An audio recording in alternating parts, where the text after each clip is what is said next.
Hey y'all, it's me, Boo. I'm back from vacation, back to the real world.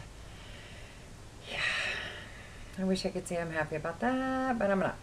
So I'm not gonna lie to you and say, "Yippee! I'm home." I was having too much fun. We had a blast.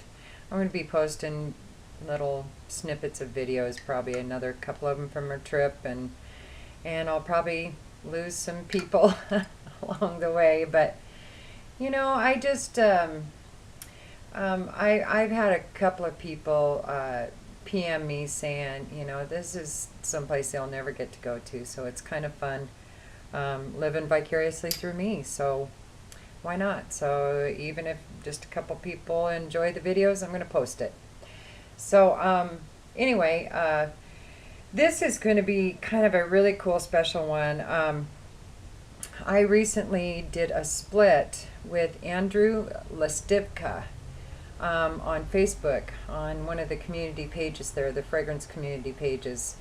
And he was hosting a split. And so I was able to get in on Kerosene's, one of his newest ones. One is Woodhaven, which I haven't tried yet, but I'm dying to try. I'm really going to try that one too. I love it, but the way it sounds. But this one is Fields of Rubus, and he put a cool label on there and stuff. So anyway, of all the kerosene notes that I'd read, now I've tried them all except for Woodhaven. But my favorites up until this point were Santalum Sliver and Copper Skies. Those two I've really been toying with whether or not to buy. But here's the main reason why I haven't, is because every time I've tested them, they start off really, gung-ho. Now, Copper Skies is pretty good out of all the other samples that I tried of kerosenes. But the other ones really sucked into the body close, even Rude. I felt really didn't deliver for very long. It was great at the start, but then it kind of petered out towards the end, and then it just got really close to the skin after just a couple hours, and I thought I was really kind of disappointed, because this is a guy who used to be a perfume reviewer and knows how frustrating that is for us now. Maybe it doesn't do that for everybody, but every one of them have done that for me. Like I said, Copper Skies tended to stay the most voluminous for the longest, but even in it tended to draw in really quickly after the first hour. Well, this one here is Fields of Rubus, like I said. And this one, the notes, I'll read them to you. They are raspberry, plum, apple, tobacco wood, musk, vanilla, sandalwood, cedar, and patchouli. And I've sprayed it a couple times. And again, it's got that kerosene complaint I have, is that it draws in pretty close. It lasts all right, I've worn it now for a couple of days, and I think on my skin, now I haven't really tried it on my clothes, so I can't really, let you all know what it's like there. It might be better in that regard, but on my skin, it's just dissipating really quickly. And where I'm at here in the Pacific Northwest, my part of the Pacific Northwest, it's hot during the day and cold at night. Right now, it's really getting into the fall spectrum of temperatures, and so it could be 80s during the day and get down to the 40s at night. So that's kind of an optimal temperature to test fragrances, because I've got them in the hot, the warmer temperatures, but then again I can test them at night, and it didn't perform any better either time. So I was really bummed, because here's the thing: when I first sprayed it, what I pictured was sprinkling a bunch of not quite ripe raspberries over a bowl of dry Wheaties. That's what it reminds me of exactly. No milk, just the dry Wheaties with tart raspberries on top. And then when it dries down, it moistens up just slightly. The Wheaties, it's like you poured water, not milk, over the Wheaties. So they just kind of get a little soggy smell to them. Not really a rich moisture, not an oily moisture, but more of a dry, wet moisture. And that's where I get the soggy cornflakes. Because, you know, when you have Wheaties and you pour milk on them, they stay, you know, pretty crunchy for a little while. But if you pour that really non-fat milk or you know, powdered milk that's been reconstituted, or just water over them, they get soggy in a hurry, and they have this smell to them, the Wheaties do. It's just almost like wet wood or something, and that's kind of the way this smells. But it's still, once it dries down, that part gets wetter. It's not, like I said, the dry Wheaties, it's the wet Wheaties. But then the fruits start to come out a little more, and it does richen up. I do like the dry down on this a whole lot. You get more of the plum, I think. You get kind of that tart raspberry at the top, but then as it dries down, you get more of the plum. And that tobacco wood, I don't know if it's that particular tobacco wood that he's using or what, but it's just not my cup of tea. And the cedar isn't real rich. I get a little sandalwood, but it's not the sexy kind of sandalwood I'm used to. I'm really disappointed with the wood notes, I think, in this fragrance.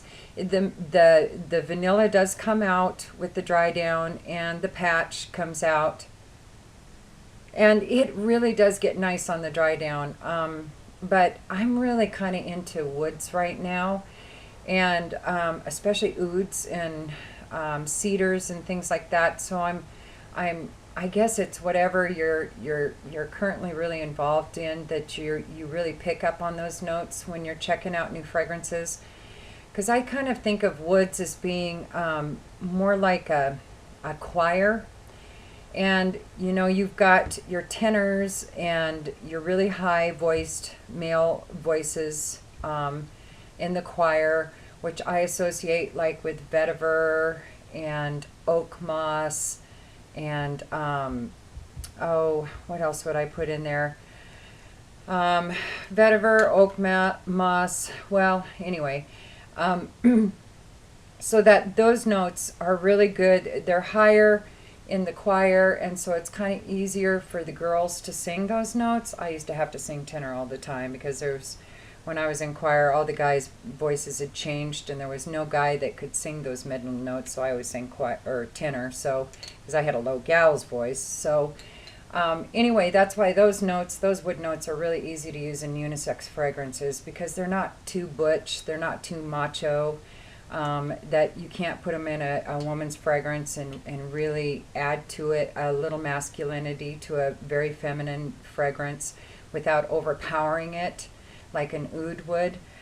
So then the middle part of the choir, you know, where most of the male singers are, you know, that's going to be your cypress and your cedar and, you know, what is it, Masoya, and your Gaiac, and you know, just most of your basic wood notes go in there. And then of course the bass, the absolute booming, that whenever there's a good bass singer in a choir, you just need one of them, and you can hear them over a 50 voice choir. You can hear that bass note. That's the way I would describe oud or agarwood. When you put it in there in any fragrance, it demands some attention instantly. And so it is what I associate with more of a very masculine kind of a wood smell.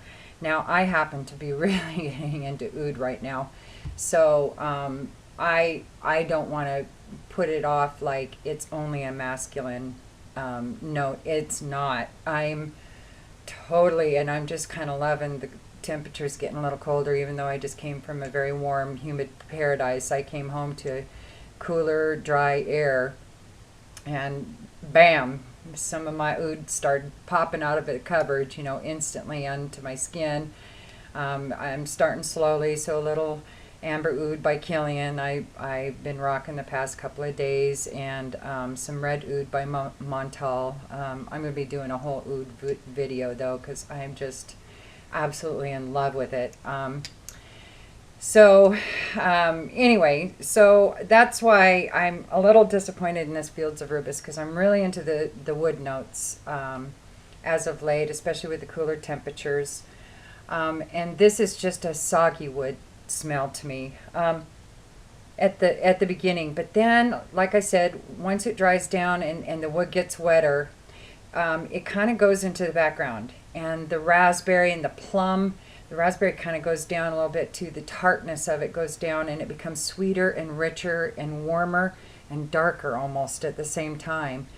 And so the plum really comes out. And the sandalwood, you know, it's not sexy beast kind of sandalwood like I like. It's not, as a friend of mine once said, sandalwood she always associates with butt tweaking. And it's not a butt tweaking sandalwood. But it's just not quite what I'd hoped, but it is still really good. I just wish it projected for a longer period of time. I think fragrance being made by a perfumer, I think that should have been really high on the list there, and so that kind of bums me out, because I really want to support this line. You know, I would have blind bought every one of them, except for when I tested, or not blind bought, but I would have bought a bottle of every one of them, except for when I tested them, they just don't last. And I was hoping with a bigger bottle and a sprayer and, you know, several squirts, and I put like 6 or 7 on this arm just in the last few hours. And, you know, it's there, I can smell it, but I don't think anybody a foot away could smell it. And that's just my take on it. So anyway, it's good. But if I had to give it a rating, I don't know, out of 5 stars being rock my world kind of a fragrance, Fields of Rubus would get a 3. You know, maybe a 3 1/4. But I do want to try, and I'm going to try Woodhaven, because I have high hopes for that one as well. So anyway, Boo here, back from Hawaii. And do I have time? I got a couple minutes. I wore a whole lot of the same fragrances. I kept reaching for the same stuff. I wore New York, I Love New York for All by Bond Number 9. I wore that a lot. I wore a couple of fragrances I'm going to do a comparison video here on in just a bit. One was Red Tulipano by Hildy Soliani, and the other one was Orris Nectar by So Oud. Those two I wore a lot. I also wore Lovely Patchouli by Kriegler a lot. I had 2 little vials of that, and I wore the whole thing. And Chanel Coromandel, I wore that quite a bit. Then when we went to King's Court and I bought that L'Occitane in Provence, or however you say it, their ambre. I've been wearing that almost every day. I am just crazy about that fragrance. I am going through it like nuts. And then that cheapy Wicked Wahini Hibiscus that I bought at the ABC store, I've been wearing that a little bit too, because it's not really a floral, it's more of a floral amber, and I really like it, and it lasts, and it's kind of helping me hang on to the islands for a little while longer. So anyway, this is Boo signing off. I'll see you soon. Peace.